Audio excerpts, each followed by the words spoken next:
Hello students, आज मैं आपके लिए लेकर आया हूँ कुछ previous year questions from electricity chapter. तो क्वेश्चन आपको साइड में दिख रहा है। जैसे इस क्वेश्चन में आप देख रहे हैं, आपको एक इसमें सर्कुलर लूप गिवन है, राइट। एक सर्कुलर लूप गिवन है और इस सर्कुलर लूप में आपको दो पॉइंट दिए गए हैं। इन दोनों पॉइंट को मैं नाम देता हूँ ए एंड बी, राइट। तो इन दोनों पॉइंट, ये दोनों पॉइंट जो है ये एक दूसरे के डायमीटरली ऑपोजिट है। डायमीटरली ऑपोजिट है मतलब डायमीटर के दो एंड्स हैं, दो पॉइंट्स, राइट। तो इन दोनों पॉइंट के बीच में आपको पूछा कि इक्विवेलेंट रेजिस्टेंस कितना है। इस पूरे लूप का जो रेजिस्टेंस दिया गया है बच्चों को, कितना दिया गया है, वो 20 ओम दिया गया है।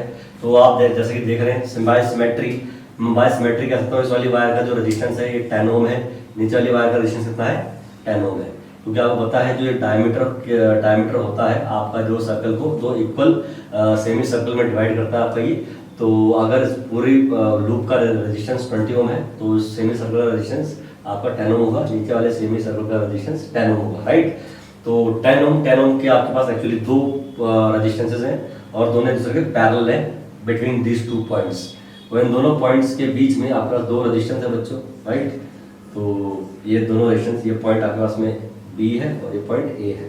इसका रेजिस्टेंस भी 10 ओम है और इसका रेजिस्टेंस भी आपका 10 ओम है। तो आप देख रहे हैं कि दोनों रेजिस्टेंस पैरेलल हैं। पैरेलल में हम लोग इक्विवेलेंट कैसे फाइंड करते हैं, इक्विवेलेंट रेजिस्टेंस आर एन कैसे फाइंड करेंगे।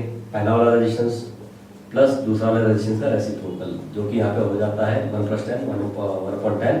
सब आपका आ जाएगा कितना, सॉल्व करेंगे तो आपका ये आ जाएगा 5 ओम, राइट। तो हमारा सही ऑप्शन हो जाएगा option number A, 5 ohm will be the equivalent resistance between these two points. Hello students, so next question is आपको सामने बोर्ड पर दिख रहा है। तो इस क्वेश्चन में आपको एक वीआई ग्राफ दिया गया है। इस ग्राफ में आपके पास वोल्टेज एक्सिस ये है और करंट एक्सिस आपकी ये है। तो ग्राफ आपको दिए गए हैं, पहला ग्राफ है ये, दूसरा ग्राफ आपके पास में और ये तीसरा ग्राफ आपको दिया गया है। तो आपसे पूछा है इनमें से किस ग्राफ का रेजिस्टेंस सबसे ज्यादा होगा और किसका रेजिस्टेंस सबसे कम होगा। तो अकॉर्डिंगली आपको उनको असेंडिंग या डिसेंडिंग ऑर्डर में सेट करना है, राइट। आपको इसमें एक आपका की पॉइंट क्या है कि जो भी ग्राफ वोल्टेज की तरफ सबसे ज्यादा लीन होगा, मैं फिर से रिपीट कर रहा हूं, जो भी ग्राफ वोल्टेज एक्सिस की तरफ सबसे ज्यादा लीन होगा बच्चों, हम उसका रेजिस्टेंस सबसे ज्यादा काउंट करते हैं। तो इन तीनों ग्राफ में जो सबसे ज्यादा लीन है वोल्टेज एक्सिस की तरफ, वो 2 है। तो रेजिस्टेंस ऑफ वायर 2 का सबसे ज्यादा होगा। सेकंड नंबर पे आता है थर्ड, जो ये 3 है, तो इसका रेजिस्टेंस सेकंड नंबर पे होगा। और लास्ट में हमारे पास में आता है सबसे कम लीन है, मतलब वोल्टेज एक्सिस की तरफ सबसे कम लीन कौन है, ग्राफ नंबर 1, तो उसका रेजिस्टेंस सबसे कम होगा।